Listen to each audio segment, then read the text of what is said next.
Hey guys, it's time to talk more Game of Thrones. Okay, here's the deal, kids. Before we get into this, this episode was boring. Season 6, episode 7 is when we're talking about. This episode was boring, like I said, and to tell you the truth, I didn't even write notes for this. I didn't rewatch it because I was just like, you know what? Let's just keep this short and sweet. So you know what? I'm just going off the top. Going off the top here. Keep it short and sweet. Go. Hound is back. Holy shit, that guy's back. Just boom. Hound is back. No setup or anything. Just there he is. Like, oh, okay. He's hanging out, building the sep, living the quiet life. Soon, ended by some of the Brotherhood Without Banners jerks. Now he's gonna go all Charlie Bronson on their ass. That's a very old reference. Probably none of you will get. You know what? Whatever. Yeah, I love how he just grabs the axe and goes. But, I mean, I don't care how they did it. I don't care for it, man. Just, like, have all this hound shit in one episode. Maybe, because, like, we don't really get a feel for, like, the change he's been going through, right? The character development he's been going through. We don't even know what he went through. Last time we saw him, he was left to die. And, like, with this character, you feel like, maybe he found peace with the world, right? Maybe he found the sept, maybe he found peace with the world, and he's ready to live the quiet life. But then, all the shit happens, now he has to go all Charlie Bronson, right? That's what they were trying to portray, but they did it so fast. It was just like, it's hard to get invested in it when they're just like, devote only, I don't know, a matter of minutes to this change, right? So, I don't know, maybe, like, have done it throughout the season instead of just piling all in one episode. Plus that one guy, the one dude with the necklace, the sept dude that he was hanging out with, he was one of the most down-to-earth, interesting characters I've ever seen, and they just immediately kill him off. Like, dude, seriously? I liked that guy for the brief time we had with him. I really liked him. He was all like, fuck the Seven, fuck the Lord of Light, fuck the old gods. Just find something to believe in, and you're good. And I'm like, God damn, man, that is some down-ass thinking. That is some real shit you're dropping on the Hound right there. And that's what the Hound needs. Real shit. Right? Yeah, that's the only ideology the Hound subscribed to. Real ass shit. And he was laying it down until he got hung by those jerks. Anyway, he's dead. Hound's back. He's gonna go axe murdering people. That's cool. Anyway, moving on. Arya got stabified like a chump. Jesus Christ. Talk about disappointing, right? Now, I understand. Maybe Arya thought she had a bit more time to get all of her ducks in a row and to escape before the waif started, assassinating her ass. But she thought wrong. I'm trying to give her the benefit of the doubt here, right? Because honestly, what I was thinking, if I wasn't to give her the benefit of the doubt, would be like, Arya, these are faceless men hunting for you. You need to not trust anybody, like for real, because they can take the face of anybody. And the lady that stabs her, the image the waif took on, so obvious.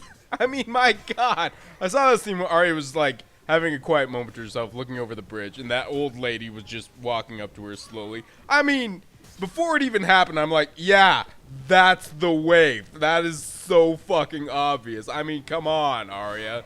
But once again, benefit of the doubt. Maybe she had some time. Also, benefit of the doubt.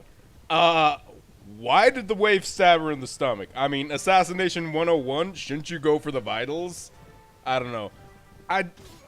Now, I'm sure she's smarter than that, and maybe she just wants to, like, really draw out this assassination with Arya, because she's kind of a sick fuck, is the impression I'm getting. So that's why she stabbed her in the stomach and, like, left her to bleed out. I don't know. That's the only thinking I can make out of why the waif wouldn't just, like, pop right in the heart, double shiv, be done with it, instead of, like, stabbing her in the stomach. It takes, like, If you've ever seen Reservoir Dogs, they explain this in detail. Gory detail. Let's see what I did there. About how long it takes to die from a stab wound to the stomach, or like any wound to the stomach. It takes a long time. It's gonna hurt like shit for all that time, but it takes a very long time to die from that. So, yeah. I'm guessing that's what the Wave was thinking when she decided not to end Arya just instantly. Whatever. Arya is wandering through the streets of Bravos, bleeding out, and there is not one charitable soul in Bravos. We found out poor Arya is just, like, trying not to black out, bleeding all over the place, and all the people at Bravos are like, ew, look at that kid, bleeding out everywhere. I'm not helping her. Jesus, where's the good Samaritan when you need one? I'm sure she'll find one, but fuck, Arya, you need to step up your game, is all I'm gonna say, girl. Jaime makes it to the Riverlands with an army in, like, that. Instantly, once again, theme of this season, instant fast travel or something. Anyway, yeah, he's dealing with the Blackfish, and I'd like to say, this part was in the book, by the way, where, the dumbass Frey kids were, like, threatening to kill Edmure at River Run, and the Blackfish was like, whatever. And it didn't work. But yeah, I don't have much to say about that, other than Blackfish is a badass and he's one of my favorite characters. So good luck, Jimmy. Good luck with that. What else? Shit, I don't even care. Theon is trying not to be such a wiener. Yara / Asha is really down with the ladies. Now, something about Yara Greyjoy, you might not know. She's a bit of a freak, man. Like, this is the shit she does in the show where she's just like, you know, grabbing asses, ladies' asses. Where were they, by the way? I have no idea where they were. Did they mention that in the show? I don't even know where they were. But Yara's as much of a freak as they make her out in the show. She's even bigger freak in the books, right? She's into, like, submissive type shit. Right? She's like one of those sort of rape me, not rape me kind of ladies, to put it. I don't know. Like, there's a scene where she's like telling this dude to force himself upon her, and the dude is like kind of squeamish about it. Whatever. It's really weird. She's a bit of a freak. Anyway, they got a plan going. They're gonna sail for Marine, meet up with Dany, get some ships going. That would be cool. That would be cool if those crews join forces. Yeah. So, whatever. Have fun with that, kids. Anything else happen?